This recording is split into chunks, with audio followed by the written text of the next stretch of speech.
प्रपन्नपारिजाताय तोत्रवेत्रैकपाणये ज्ञानमुद्राय कृष्णाय गीतामृतदुहे नमः. Om.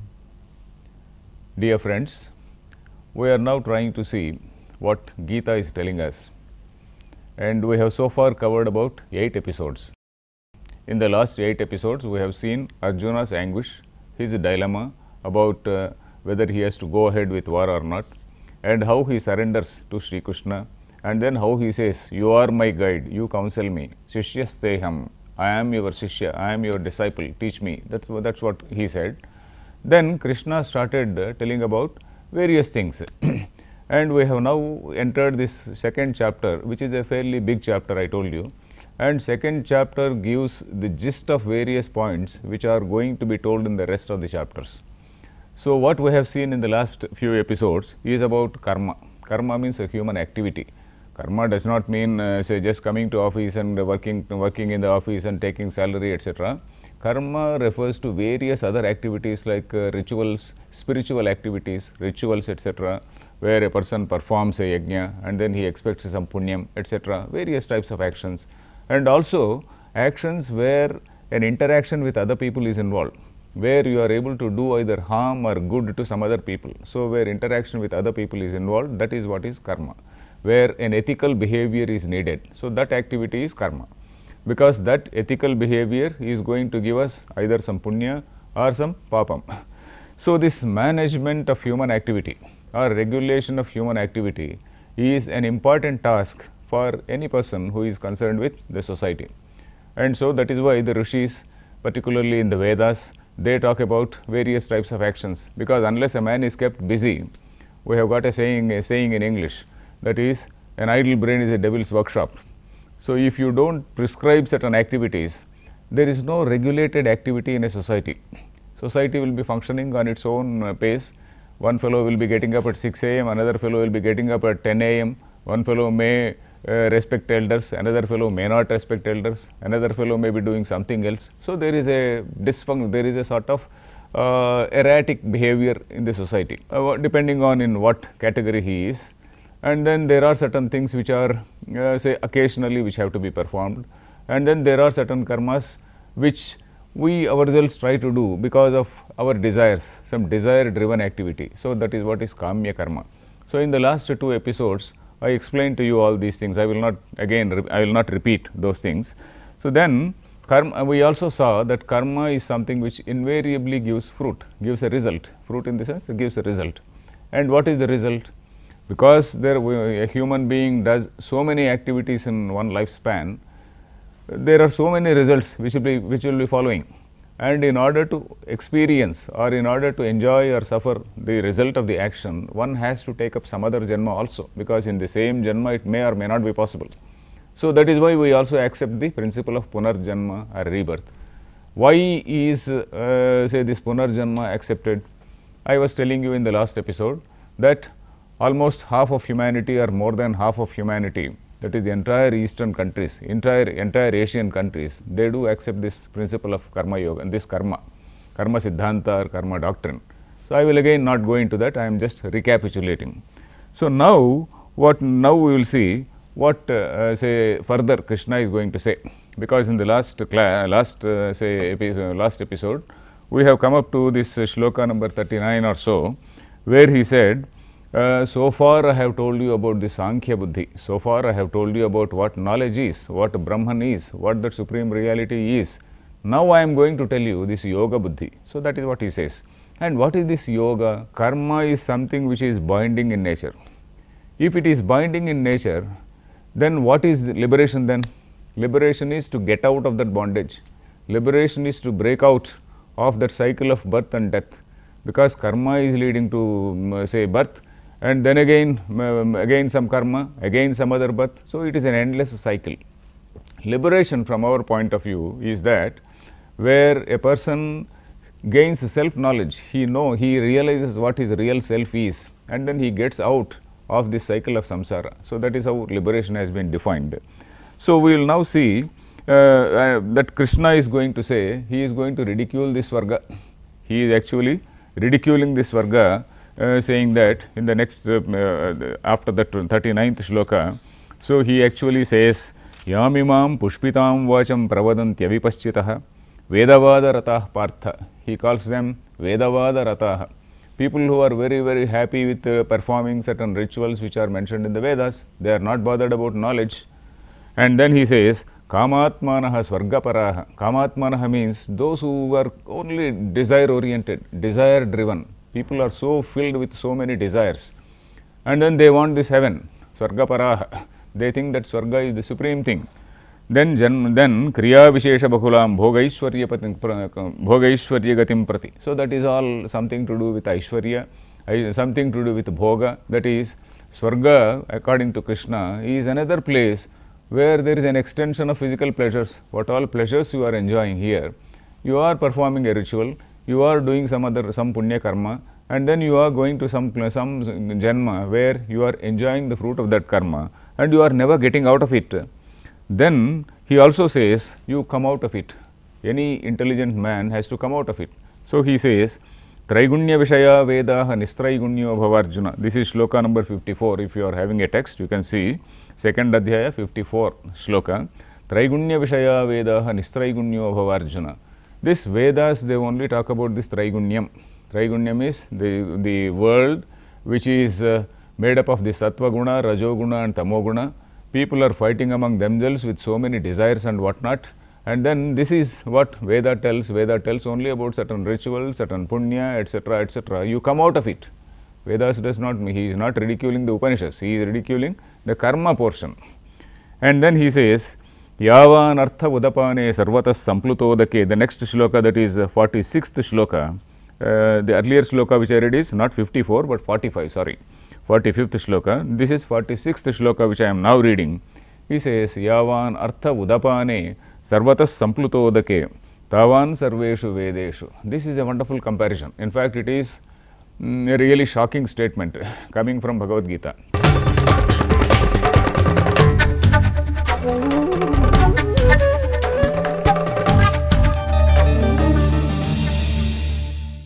Vedas are compared to a small well. So it is when you are studying the Vedas, you are like a Kupastha Manduka, that is a frog in a well. So this is what Krishna is meaning. Yavan artha udapane sarvatas samplutodake. Suppose there is a person, there is a small well or some small well somewhere, and then he takes some drinking water from that well.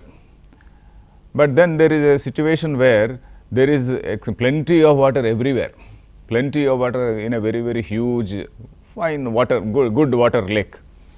So when there is a huge water lake giving some very, very pure water, what is the great use of this small well? And Vedas are compared to this small well. For whom? Not for the ordinary man, for a person who is a realized person, that is for a Jnani, for somebody who has this self-knowledge.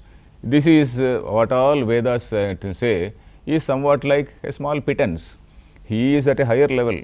When you are at a higher level, you are not bothered about this small thing called Vedas. This is a very shocking statement coming from Krishna, because we see that Krishna is in effect saying, you come out of this level.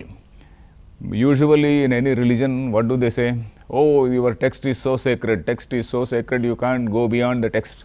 Whereas Vedanta only says, you go beyond the text. Text is only a means, text is only a guide, text is only a tool which will lead to a particular place or particular level of understanding, not place but a level of understanding. After that you go beyond the text, you go beyond religion. So that is what Krishna is saying, which is really a wonderful statement which you can't find in any religion. So here what we can understand here is, at that time, a few thousand years ago, when Lord Krishna spoke this, or when sage Vyasa wrote this Mahabharatam, there must have been a great debate in the society about the people, one group of people who were dedicated to rituals, who wanted to perform rituals and rituals only, some yajna, yaga, etc., etc., and some other people who were engaged in pursuit of knowledge. So this pursuit of knowledge is something which is really supported by Krishna. So Krishna is making a very, very radical statement here. From today's point of view, we can say that Krishna is talking in sort of revolutionary terms. because he says you go beyond Vedas. Vedas are somewhat like a small well, and you are like a frog in a well. You go beyond Vedas. So that is what Krishna says. Then, and now if we just recapitulate what, if we just recall what Krishna is saying in the last 5-6 shlokas, he is making a distinction between Swarga and Moksha. So what is Swarga? At the level of religion, religion promises what is called heaven. Religion says there is what is called Swarga. You perform some good deeds, you go to Swarga. There are some good dancing girls, etc. There is some good nice wine, etc. And then you enjoy in that Swarga. And then Moksha is there. Moksha is, what is it? Real understanding of the nature of self. Moksha, there is no physical pleasure. So if you just compare and contrast what exactly is Swarga and what is Moksha, you can make out a few points. That is, the first point is, Swarga is something which is achieved by a particular karma. It is achieved something by, it is something which is achieved or gained by a particular karma. Suppose you study well and get into a job. It is somewhat like that. Suppose you study well, then you earn some money, and then you go to Switzerland, spend some money, spend some nice time. So it is like that. It is something which is achieved by some tapas, yajna, dhanam, etc. Yajna, dhanam, and some other good deeds. Whereas moksha is something which is understanding of the self. It is something which is of the nature of knowledge. It is something which is of the nature of discrimination and understanding. Then the second point is, Swarga is something which is proportionate to the karma which you have done, proportionate to the amount of karma, amount of punyam. Suppose you have done some punyam, so there is some sort of account. We also, in Puranas, we hear about the accounts maintained by Chitragupta. In Puranas they do talk about some Yamalokam. All this Yamalokam, etc., it is not as though there is some lokam which is there somewhere. It is all metaphorical. And our commentators have very, very clearly said that when you talk about some loka, it doesn't mean that there is some sort of three-dimensional spaceship-like thing which is hanging somewhere in the space. It is not like that. It is somewhat, it is an experiential state, that's all. Loka is actually, the derivative meaning is lokyate iti lokaha. Shankaracharya at one point he says lokyate bhujyate, that is something which is a state of experience, and maybe a particular janma. So that is itself a loka. So that is what he says. So loka, when I say yamaloka or something like that, we should not think that this is for a common man. In fact, the problem with our text is they are talking at two levels.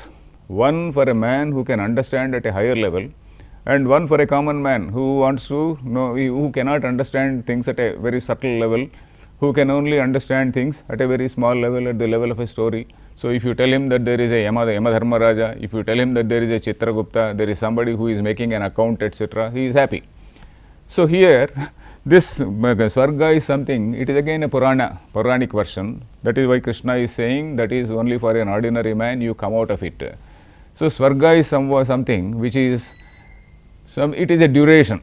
You are staying there. Suppose you are going to some nice place, and then your visa expires, and then those people, they have to deport you back to India. So it is like that. So in fact, there is a story. There is a story in say Mahabharata, where one king named Indradyumna. Indradyumna is the name of a very, very famous king. He had performed so many yajnas, it seems. He had done so many good deeds, so many yajnas, and then he he donated thousands and thousands of cows to various people. Thousands, lakhs and lakhs of cows. And then because all this lakhs of cows, they were gathered, and then they were given as a donation to various people.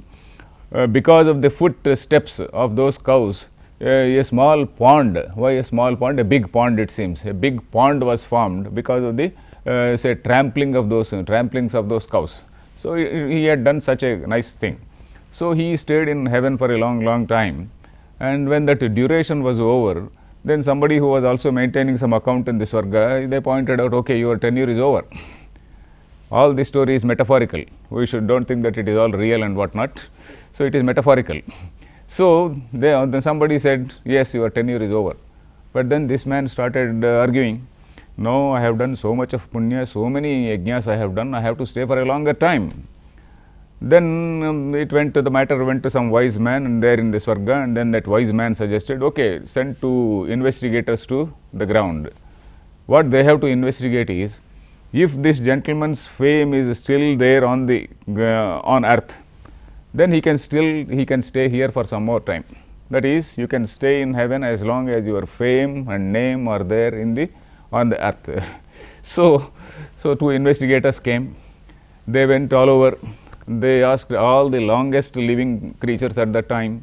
They went to one particular crow, which was supposed to be a very longest living bird. So they asked that bird. It said, no, I don't know. They went to some longest living sages. They also did not know.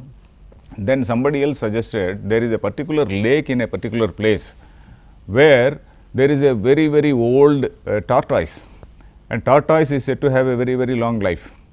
What we call tabelu in Telugu, that is tortoise, is said to have a very, very long life. So these investigators, they went to that tortoise, and then they said, okay, have you heard the name of Indradyumna? Then tortoise said, oh, I very well recall, I very well know that man. In fact, he is a very great philanthropic man. He had given so many donations, lakhs and lakhs of cows he had donated. In fact, this pond where I am staying, where this is actually made by the tramplings of those cows. So then the investigators were satisfied that the name and fame of this gentleman, Indradyumna, is still there on earth, and then they went back and reported, and probably Indradyumna stayed for some more time. So we can leave that story there. The idea is, what we call is Swarga is something which is proportionate. This is what our Puranas say. But in the case of knowledge, in the case of say Jnanam, it is not like that. It is something which is an awareness. Suppose I know a thing, I am aware that I am so and so. If it is so, then it is something which is eternal, which is something which is permanent. There is no question of lapse. This is another thing. Then Swarga is an extension of sensual pleasures.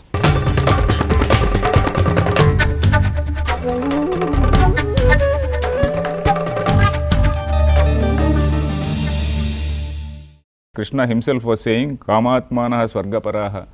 He was saying that, okay, you are going there and then you are Bhogaishwarya Gatim Prati. You are seeking the same sensual pleasures which you had here also. Here you had one wife, there you may have another, say some Rambha, Urvashi, etc.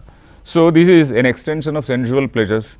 But liberation is not like that. Liberation is not an extension of sensual pleasures. It is a state of awareness. Then again, Swarga is in the realm of religion.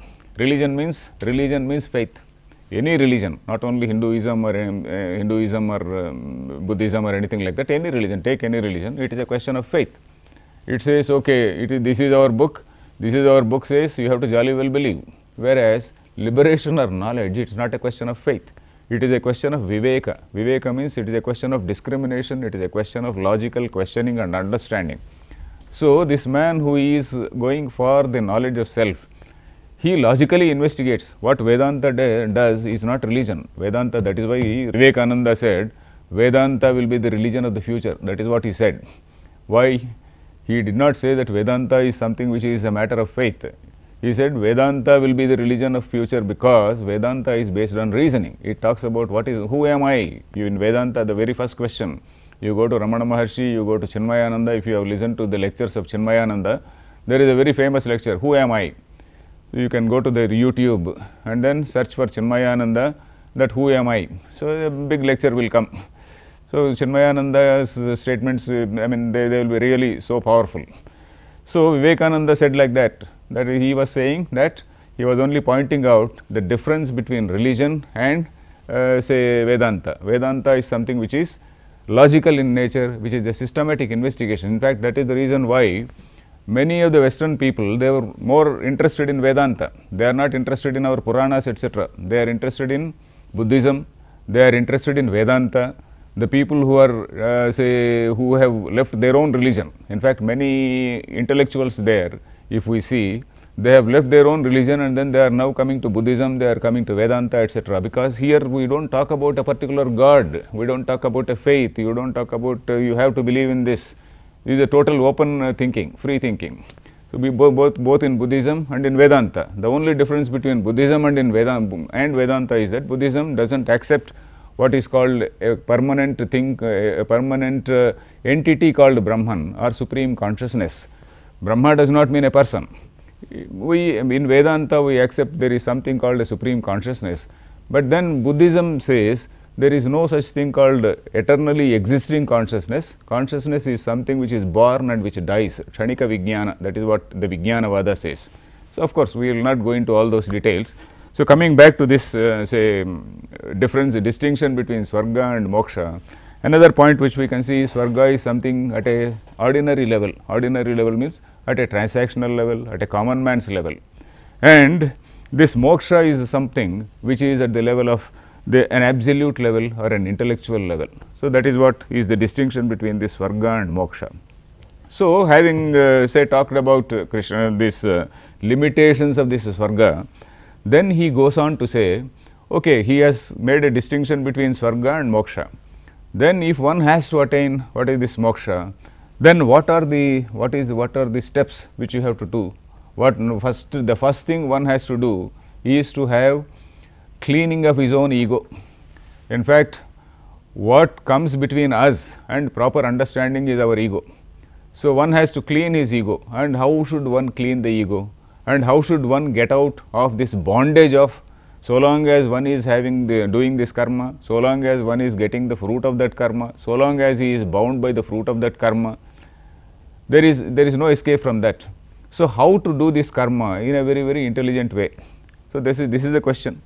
So, having told about this karma and its limitations, and having told about Swarga and its limitations, now Krishna is going to tell what a new concept called Nishkama Karma.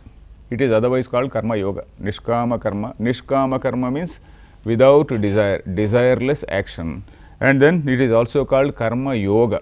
He is going to say that, and then we will see that Nishkama Karma does not mean that you have to go to office, you do your work, and then you should not take a paycheck. It is not like that. We are not referring to that. This Nishkama Karma, this particular shloka called Karmanyeva Adhikaraste Ma Phaleshu Kadachana Ma Karma Phala Heturbhur Mate Sangostva Karmani. That is a shloka which is somewhat like a formula. This is 47th shloka in the second chapter.